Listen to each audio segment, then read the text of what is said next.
السلام عليكم ورحمة الله وبركاته. بسم الله الرحمن الرحيم، والصلاة والسلام على رسول الله صلى الله عليه وسلم. في الفيديوهات اللي فاتت يا شباب اتعرفنا على الكلاس والأوبجكت والأتريبيوت، وعملنا المثال اللي قدامك ده. النهاردة إن شاء الله هنتعرف على الميثود ونعرف إيه هو الميثود. إحنا قلنا إن الميثود ده هي الأفعال أو الوظائف اللي كل أوبجكت يقدر يقوم بيها. يعني أنا مثلا عندي عربية، ممكن أعمل ميثود العربية اللي بتتحرك، بتقف، بتزود السرعة، بتقلل السرعة. دي كلها ميثود في كل اوبجكت عندي. من ضمن الاوبجكت اللي انا ممكن اعملها ان انا ممكن اخلي امر الطباعة ده يبقى جوه كل اوبجكت عندي. يعني ايه؟ ما انا عندي كل عربية هنا او كل اوبجكت هنا بيطبع البيانات بتاعته، ممكن اخلي امر الطباعة ده اصلا ميثود جوه كل اوبجكت وقت ما استدعيه يشتغل عندي. فهعمل الحوار ده ازاي؟ انا هاجي هنا جوه البابليك، احنا كل ده جوه الكلاس وجوه البابليك يا شباب. احنا عملنا بابليك وعملنا جواه الاتريبيوت بتاعتنا. دلوقتي هيجي دور الميثود اللي احنا هنبدأ نضيفها. هنعملها ازاي؟ اول حاجة هقول له void. هقول له void يا شباب. ليه void؟ احنا اتعرفنا في الفانكشن ان الفويد ده ايه؟ امر طباعة عندي. انا هعمل فانكشن ما بيترجعليش حاجة، مجرد طباعة بس. هقول له print. اسم الفانكشن بتاعتي ايه؟ print. وهفتح القوسين بتوعي. وبعد كده انا كده عملت فانكشن جوه الكلاس بتاعتي. الفانكشن دي بتعمل ايه؟ انا ممكن اجي هنا اقول له والله انا مش محتاج سي اوت دي ان هي تطبع بيانات العربية بتاعتي. هل في حاجة صعبة في اللي انا عملتها؟ لا. دلوقتي انا قلت له ايه؟ انا هعمل امر طباعه في الكلاس بتاعتي اقدر استدعيها في كل اوبجكت، بس هنا بيقول لي فينا ايرور. بيقول لي ايه كار 1 دي؟ انا مفيش، هو مش قادر يشوف ايه كار 1. كار 1 اللي احنا كنا عاملينها هنا هي في سكوب المين. هي في سكوب المين، هي هنا بس هم اللي شايفين الكار 1. اما فوق في الكلاس هو مش شايف ايه كار 1 دي. هو مش شايف الكار 1. فاحنا هنا مش محتاجين ان احنا نستخدم الكار 1. هستخدم كلر وبعد كده سبيد وبعد كده ايه؟ الموديل. هو هيشوف الكلر هنا والسبيد وايه والموديل بتوعي. انا كده قلت له انا اعمل لي فويد، اعمل لي برنت، اطبع لي الكلر والسبيد والايه والموديل. ممكن كمان تيجي هنا تعرفه وتقول له ايه؟ والله انا عاوز هنا، بدل ما تخليك انت تقول له هنا انا عاوز هنا كلر،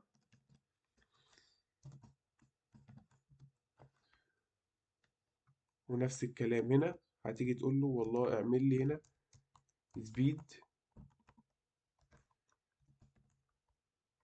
ونفس الكلام هنا هتقول له انا عاوز هنا الموديل.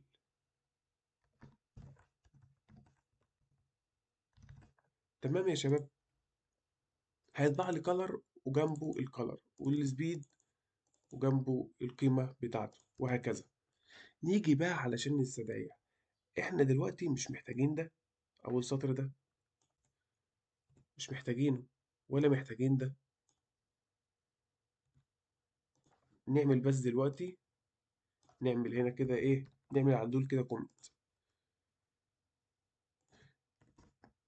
نيجي هنا يا شباب، احنا دلوقتي عملنا أمر الطباعة، وهنا عندنا الكار 1 ليه القيم بتاعته، والكار 2 ليه القيم بتاعته. هل كده أنا لو جيت قلت له رن كده هو هيرن؟ هو ما طبعليش حاجة هنا، هو ما طبعليش حاجة. هو ليه ما طبعليش القيم دي؟ علشان انا ما عرفتلوش اصلا، ما قلتلوش سي اوت. انا ما قلتلوش احنا قايلين له هنا في فانكشن بتطبع. هل انا استدعيت الفانكشن دي؟ هل انا شغلت الفانكشن دي؟ ما شغلتهاش. هشغلها ازاي؟ هاجي بقى هنا اعمل للفانكشن دي كول باك. ازاي بقى يا شباب؟ هقول له الفانكشن دي اسمها ايه؟ اسمها برنت، صح؟ فالمفروض ان انا اجي اقول له برنت وافتح القوسين بتوعي. هو هنا بيقول لي الفانكشن بتاعتك هو مش شايفها. ليه؟ لان هي مش جوه سكوب المين زي ما احنا قلنا. انت بتقول له برنت ليه؟ هو مش شايف البرنت، هل البرنت دي جوه ايه؟ فكده بقى انا هاجي اقول له انا عاوزك تطبع لي بيانات الكار 1. انا عايز اطبع بيانات الكار 1. انا لما اعمل كده هل هو هيعرف ده كار 1 ولا كار 2؟ مش هيعرف. فانا دلوقتي محتاج اطبع بيانات الكار 1. فهقول له ايه؟ فهقول له كار 1 دوت. لما اقول له دوت جاب لي جواها ايه؟ قال لي انت دلوقتي بقى عندك ميثود اسمها برنت، تقدر تستخدمها. وهفتح القوسين بتوعي. هل كده لما اجي اعمل طباعة هيعمل لي ايه؟ هيقول له والله انت عندك كلر ريد زي ما قلنا فوق. هيقول لي انت عندك كلر ريد وسبيد 180 والموديل ايه؟ بي ام دبليو زي ما موجود هنا. طب هو ليه ما طبعليش كارتو بيانات الكارتو؟ عشان انت ما استدعيتهاش. انت ممكن تيجي هنا تقول له كار تو دوت، هيجيب لك نفس الخواص اللي فيها، هيجيب لك من ضمنها برنت. انا كده استدعيتها. هتعمل ايه لو قلت له رن؟ هيعمل لك ايه؟ هيطبع لك كار 1 وتحتها هي كار 1 وتحتها كار 2. فممكن بقى ننظم الكود بتاعنا ازاي؟ ممكن نيجي نحط كار 1 وبعد كده البرنت بتاعتها، وبعد كده نجيب السي اوت دي زي ما كنا عاملين في المثال اللي فات. وبعد كده يا شباب نجيب ايه؟ كار 2. انا كده بقول له اطبع لي ايه؟ اطبع لي كلمة كار 1. وبعد كده امر الطباعة اللي جوه الكار 1 اللي هي الفانكشن، استدعي لي الفانكشن اللي جوه الكار 1 بتعمل ايه؟ بتطبع لي البيانات دي، بتطبع لي الكالر والسبيد والموديل خاصة بكل اوبجكت. بعد كده اعمل لي السطر ده، وبعد كده كار 2 واعمل لي امر الطباعة اللي جواه. فنيجي كده نعمل رن. اهو يا شباب هيطبع لي نفس الاوتبوت اللي احنا كنا عاملينه في الفيديو اللي فات. عمل لي كار 1 والكالر والسبيد والموديل، كار 2 والكالر والسبيد والموديل. تمام يا شباب. وممكن هنا على فكرة انت ممكن هنا تيجي، هو هنا احنا عاملين كار 2 صح؟ عرفنا الكلاس بتاعتنا وجواها اوبجكت. انت ممكن تشيل السطر ده خالص وتكتب هنا. احنا هنا بنقول له كار 1 كار صح؟ احنا هنا عندنا كلاس اسمه كار. احنا قلنا له جواه ايه؟ كار 1 صح؟ انت ممكن تيجي هنا تقول له وعندي جواه كمان كار 2. كده يا شباب الكود هيشتغل ولا كأن اي حاجه حصلت. لو جينا عملنا رن اهو الكود اشتغل يا شباب وطلع لي الاوتبوت بتاعنا وكل حاجه ايه؟ تمام. عاوزك بقى تعمل لي تاسك ده.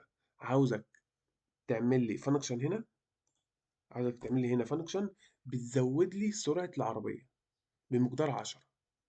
ولما استدعيها في اول اوبجكت عندي 120 180 تبقى 190، 120 تبقى 130.